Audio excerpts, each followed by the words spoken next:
ஓம் நம சிவாய வாழ்க. திரு அண்ணாமலையாரை போற்றி. ஓம் குரு வாழ்க. வணக்கம். ஆன்மீக அன்பர்கள் அனைவருக்கும் இந்த சிவடியின் சிவகுருஜி சிவராஜனின் அன்பு கலந்த வணக்கங்கள். நம்ம இன்றைக்கி தமிழ் புத்தாண்டோடைய சிறப்பு பலன்கள், பொதுவான பலன்கள் பார்க்க போகிறோம்.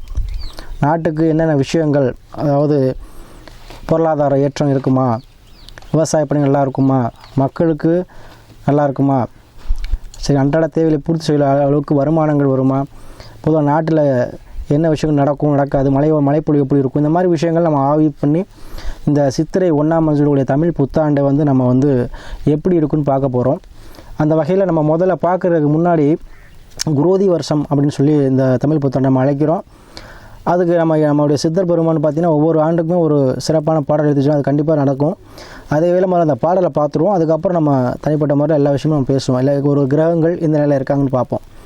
அந்த பாடல் பார்த்திங்கன்னா, கோரக்குருதி தனில் கொள்ளை மிகும் கல்லூரில் பாரிசனங்கள் பவமடையவர் கார்மிக்க அற்பமழை பெய்யும் மக்கங் குறையுமே சொற்பவி உழவேண்டனவே சொல். அதாவது இதுக்குடைய அர்த்தம் என்ன அப்படின்னு பார்த்தீங்கன்னா, குரோதி தனிலே கொள்ளை மிகும், அதாவது திருடு சம்பவங்கள் அதிகமாக நடக்கூடிய வாய்ப்புகள் இருக்குதுன்னு சொல்லியிருக்காங்க. அதுபோல் மழை அற்பமாக பெய்யும் அப்படின்னு சொல்லியிருக்காங்க. அதே போல் மக்கள் அச்சமடைவார்கள், அதாவது கொள்ளை மிகும், அதாவது திருட்டு சம்பவங்கள், தேவையில்ல சண்டை சச்சரவு, இந்த மாதிரி விஷயம் நடக்கும் அப்படின்னு சொல்லி ஐயா சொல்லியிருக்காங்க. அதே போல் கார்மிக அற்ப மழை பெய்யும் அப்படின்னு சொல்லி, அதாவது ஆங்காங்கே மழை பெய்யும், அதை சொல்லியிருக்காங்க. இதை பாடலோட நம்முடைய அதாவது தெளிவான உரை. இதில் பார்த்திங்கன்னா, இந்த குரோதி அப்படின்னாவே ரத்தம்னு நம்ம சொல்லி அர்த்தம். அப்போ குரோதிங்கிற சொல்லிலே நம்ம இந்த வருடத்துக்கான பலன்கள் அனைத்துமே இருக்குது. அதுக்கு ஏற்றாற் போலவே இந்த கிரகம், இந்த குரோதி வருஷத்துக்கு ராஜாவாக செவ்வாய் பகவான் வருகிறார். சரிங்களா? அப்போ செவ்வாய் வரும்பொழுது என்ன ஆகும்? செவ்வாய் வீரமிக்க ஒரு கிரகம், தைரியமான ஒரு கிரகம். அப்போ வீரமிக்க செயல்கள் நடைபெறும். அதீதமான விளையாட்டு போட்டிகளை வெற்றிகளை குவிக்கக்கூடிய வருடமாக இந்த வருடம் இருக்கும்.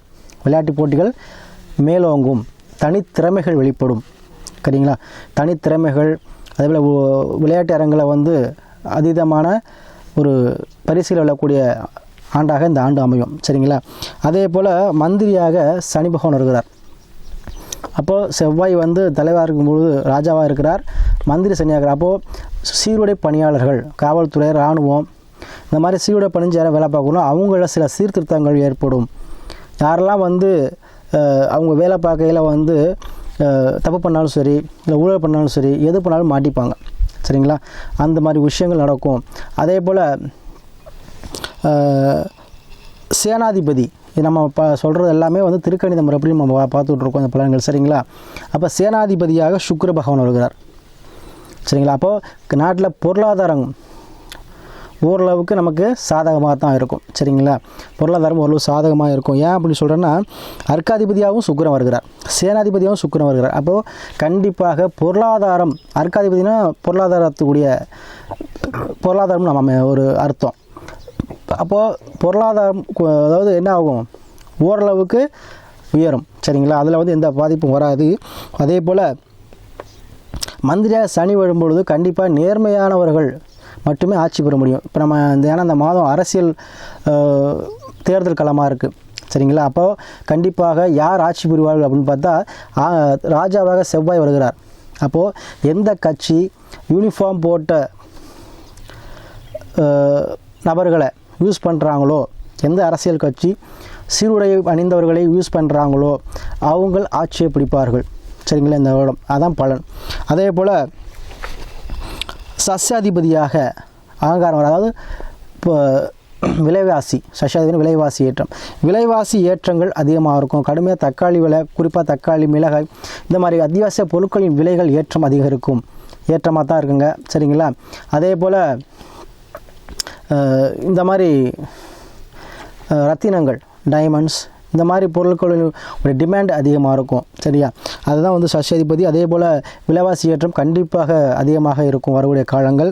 அதே போல் ரசாதிபதியாக குரு, அதாவது ரசாயனத்துக்கு அதிபதியாக கெமிக்கலுக்கு குரு வருகிறார். அப்போ கண்டிப்பாக குரு என்ன கெமிக்கலுக்கு வரக்கூடாது.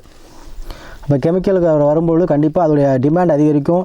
விலைவாசி ரசாயனத்தில் அதிகமான விலைவாசி ஏற்றங்கள் ஏற்படும். சரிங்களா. ஏன்னா ஒரு விவசாய பணிக்கு தேவைப்படைய உரத்தினோட விலை கூட அதிகமாகக்கூடிய வாய்ப்புகள் நிறையா இருக்குது இந்த வருடம். சரிங்களா.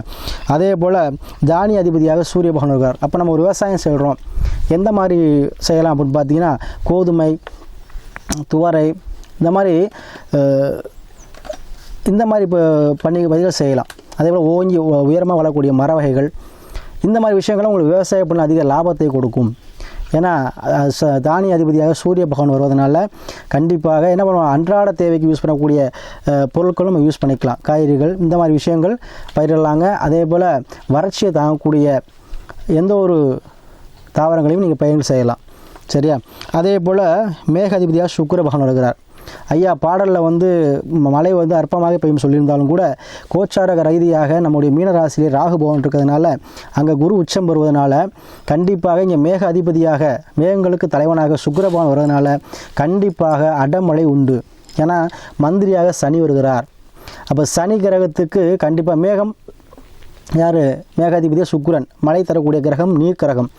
சனி பகவான் அதாவது சாக்கடை, அதை எப்படி சொல்கிறதுனா சேரும் சகதியாக உள்ள இடம் தான் சனி பகவான். அப்போ கண்டிப்பாக அதை மாதிரி ஒரு சூழ்நிலையை உருவாக்கணும். அப்போ என்ன அர்த்தம், தொண அன்றாட மழை பெய்யும். அதாவது விடாமல் போன முன்னொரு காலத்திலாம் பார்த்திங்கன்னா 10 நாள் 15 தொடர்ந்து மழை பெய்யும். அத்தகைய சூழ்நிலை இந்த வருடத்தில் உண்டுங்க. கண்டிப்பாக தொடர்ச்சியான மழை கிடைக்கும். சரிங்களா. மழை அதை எப்படி சேருஞ்சங்கதியாக போகிற அளவுக்கு கூட மழை பெய்யும். இல்லை மழைக்கு பஞ்சம் இல்லை. ஏன்னா கோச்சார ரீதியாக கிரகங்கள் இப்படி இருக்கனால கண்டிப்பாக மழை உண்டு, அதீத மழை உண்டு. அதே போல் நீரசாதிபதியாக